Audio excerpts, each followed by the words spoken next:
You can't change their mind. Here's what to do instead. Have you ever tried to explain yourself to someone and they shut it down halfway through? Or worse, they decide what you meant without actually listening? So now you're stuck defending yourself against something you didn't even say. And here's the really frustrating part. The more you explain, the worse it gets. And that's not an accident. Most people think the problem is they just don't want to listen. That's only part of it. The real issue is this. They've already decided who you are, and once that happens, you're not being heard, you're being filtered. So now everything you say gets interpreted through that decision, which means the more you explain, the worse it gets. And if you don't catch this in real time, you'll keep trying to fix something that isn't actually the problem. By the end of this video, you'll know why people shut down before hearing you, why explaining more backfires, and how to respond without getting pulled into it. I'm Stephen Walters, and my goal is to help you reach higher levels of success through clear communication in a noisy world. So what's really happening? When someone already has a perception of you, they're not listening to understand. They're listening to confirm. So anything you say that doesn't match their view creates friction, feels like effort, and starts to feel like a challenge. And most people don't pause and think. They react. That's why you get quick dismissals, conversations cut short, or assumptions about your intent. Not because you're wrong, but because you're asking them to reconsider something they've already decided on. And once that happens, you're not correcting the conversation anymore. You're reacting to it. You feel the misunderstanding, so you try to fix it. You explain more detail, more context, more effort. It feels like the right move, but from the outside, it doesn't look like clarity. It looks like you're trying too hard. You're defending yourself, and you're proving something, and that triggers resistance. So instead of clearing things up, you prove their perception right. This is where someone interrupts you or responds to something you didn't actually say. And now you're explaining something you were never trying to prove. Now, they're not just wrong, they're sure they're right. And over time, that doesn't just affect one conversation. It shapes how people interpret you before you even speak. So if explaining more makes it worse, what actually works? You stop trying to convince and you start doing something most people avoid. You test willingness. And this is the part most people miss. You're not going to change their mind in that moment. You're supposed to see whether it's even open. Because if their mind isn't open, no amount of explaining is going to fix it.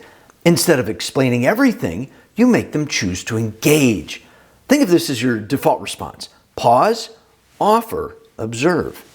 Pausing means don't react immediately. Don't jump in to defend yourself. Offer. Give them a simple path forward.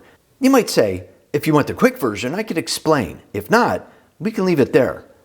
Observe. Watch what they do next. Do they lean in or shut it down? And that tells you everything. Because when you explain without permission, it feels like pressure. When you give a choice, it creates space. And people respond very differently when they feel like they're choosing to listen instead of being pulled into it. You're not saying less because you don't have more to say. You're saying less to see if they're worth saying more to. Because once you see that clearly, you stop wasting energy on conversations that were never open to begin with. And once you start paying attention, this pattern becomes obvious. It's simple. People fall into three groups: open, neutral, or closed. And once you recognize which one you're dealing with, you're in control. Because now you know when to explain and when to stop. Most people don't recognize this when it's happening. If they're open, they're trying to understand. They ask questions. They stay with the conversation. You invest here. If they're neutral, they're not fully in or out. Short answers, low energy, no real pushback, but no real curiosity either. You keep it short or you step back. If they're closed, they've already decided. And now they're just waiting for you to finish. If you're still explaining here, you've already lost the conversation. No questions, no curiosity, just conclusions.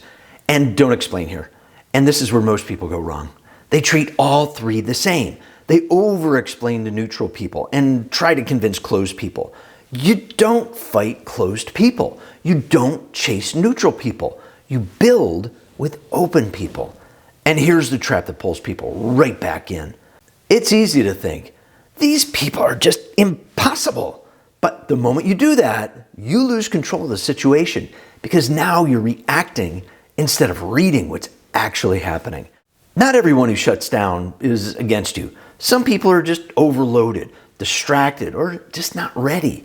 That doesn't mean you push harder. It means you adjust faster. Because once you label the person, you stop seeing the pattern. If you've ever felt like people misunderstand you or don't even give you a chance to be heard, it might not be what you're saying. It might be who and when you're saying it to. Because not every conversation is meant to be fixed. Some are just meant to show you who was never listening to begin with. If you've ever run into that, this next video shows you exactly what to do when someone avoids answering you directly. I'll see you there.